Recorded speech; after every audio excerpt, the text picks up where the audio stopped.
Hey, I realize that most of you who are watching this video are in between the ages of 18 and 35. You're literally the people who are starting to get into the work environment, starting to make some money, starting to make something out of yourselves. And I think this is the right thing for us to talk about today. I've been watching a lot of things happening, mostly with the youth. The youth today are getting into agriculture, something that most of the youth have not been getting into because most of the youth just get into like working people, getting into the cryptocurrency, mostly soft skills, casual labor. And I think things are changing, things are switching up in Africa right now. You can see the videos that Wodemaya is making, a lot of other people, Tara, and they're talking about big things that young people are doing. People who are into goat farming, people who are into mushrooms, people who are into apple farming. Personally, I'm inspired. Like, I feel like, yo, why can't we get into something like this? Because guys are reaping crazy money out of this. You can check on guys who are in Botswana, even Uganda here, people are into chicken farming. I feel like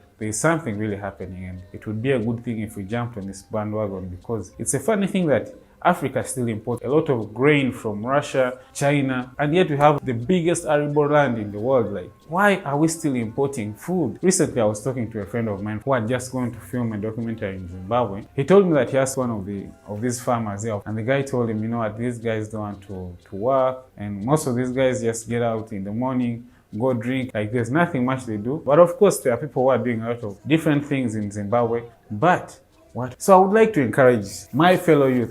I've heard of something to do with like crowd farming, where like people pull resources together and invest in agriculture. Like there can be projects in cultivating certain crops, they can be livestock, they can be poultry. Why can't people get organized like as young people and start things like this? Because how long can you live working day by day for other people? Agriculture is something that if you do right, you will never be disappointed in. I would like you guys to today feel the spark and think about it when you go home. Talk about it with a few friends of yours. Get resources together and start something, because that is the future. Someone somewhere doesn't want us to know that, agriculture is the future. And that person who is discouraging us from getting into agriculture is investing in agriculture. They are getting into buying a lot of our land and of course growing maybe wheat, growing rice. After returning for a little money, you're going to go and buy that very product that that person who is discouraging you is selling to you. So open your eyes, young people. Open your eyes, young world. Get into agriculture and let's change the trajectory in Africa. See you next time. Bye.